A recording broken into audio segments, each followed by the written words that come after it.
घातक 2 का टाइम आ गया है। मतलब जिस तरह गदर 2 हिट हुई, जिस तरह बॉर्डर 2 हिट हुई, उसी तरह अब क्या घातक 2 के हिट होने की तैयारी है।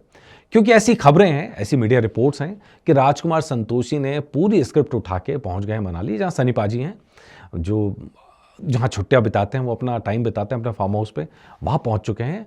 और उनका जो आइडिया है, जो कहा जा रहा है, जो रिपोर्ट्स हैं कि वहां पर वो घातक 2 की स्क्रिप्ट उनको सुनाने वाले हैं।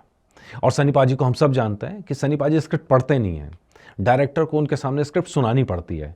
और वो जब स्क्रिप्ट सुनाते हैं, अगर स्क्रिप्ट पसंद आ जाती है तो सनी पाजी हाँ कर देते हैं, नहीं तो वो मतलब उनका जो फैसला होता है वो सुना देते हैं। ऐसा नहीं कि इस बीच में स्क्रिप्ट्स नहीं सुनाई गई, काफ़ी सारी स्क्रिप्ट्स इस बीच में भी सुनाई गई हैं, लेकिन राजकुमार संतोषी का जाना बहुत खास है। और खासकर जो खबर सामने आ रही है घातक 2 की, वो और भी खास है, क्योंकि जब घातक 1996 के अंदर आई थी, उस समय से आज तक वो कल्ट क्लासिक बनी हुई है।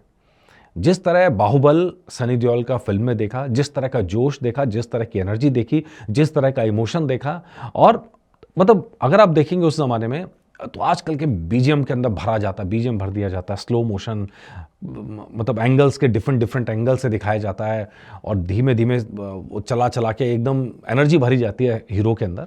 वो कुछ भी नहीं था उसके अंदर, प्योर क्लासिक, प्योर दमखम, प्योर एक्टिंग, प्योर जोश, वो सब था उसके अंदर। और फिर इतने सारे पहलवानों को पछाड़ना, कात्या के सामने आना, और ये सब चीज़ें मिला के अब 30 साल बाद में अब चर्चा है कि ये सब दोबारा आ सकता है, और किस तरह आएगा वो देखना होगा। मीनाक्षी शेषाद्री जो हैं वो फिल्मों से जा चुके, लास्ट फिल्म थी उनकी वो।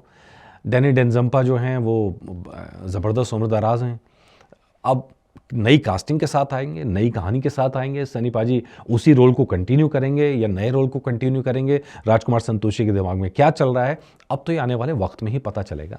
लेकिन फिलहाल खबर अच्छी है कि घातक 2 बनाने पर प्लान चल रहा है, और होना भी चाहिए, होना भी चाहिए। हर कोई जब पिछली फिल्म की कामयाबी को भुना रहा है तो क्यों नहीं भुनाना चाहिए। और इस तरह की कल्ट क्लासिक में राजकुमार संतोषी अगर बनाएंगे, अच्छा ऐसा नहीं है कि पहली बार चर्चा चली है, इससे पहले भी राजकुमार संतोषी ने कोशिश की थी, लेकिन वो कामयाब नहीं रहे थे उस वक्त। और इस फिल्म की मजेदार चीज़ ये है कि इसको राजकुमार संतोषी ने अपने बैनर के तले ही बनाया था, मतलब वो प्रोड्यूसर भी थे फिल्म के। और तीसरी फिल्म थी ये वाली उनकी जोड़ी की, और तीनों गजब ब्लॉकबस्टर मूवी, उस साल की सबसे बड़ी ब्लॉकबस्टर थी ये फिल्म। तो अगर राजकुमार संतोषी इसे अपने बैनर के तहत बना रहे हैं तो ये और मतलब मुझे इंटरेस्टिंग लग रही है बात ये। तो लेट्स सी क्या करते हैं, प्रोड्यूसर कौन हुआ, इसका पैसा कहाँ से फंडिंग होगी, कितना फंड होगा, कितना बड़े बजट की फिल्म बनेगी, और कहानी क्या होगी, उसमें सनी पाजी का कैरेक्टर क्या होगा। डेफिनेटली सनी पाजी के आसपास घूमनी है, लेकिन कैरेक्टर क्या होगा, वही कहानी है, नई कहानी, इन सब चीज़ों पर नज़र बनी हुई है। लेकिन देखते हैं, जो अपडेट होगा वो आपके लिए ज़रूर लेके आएंगे।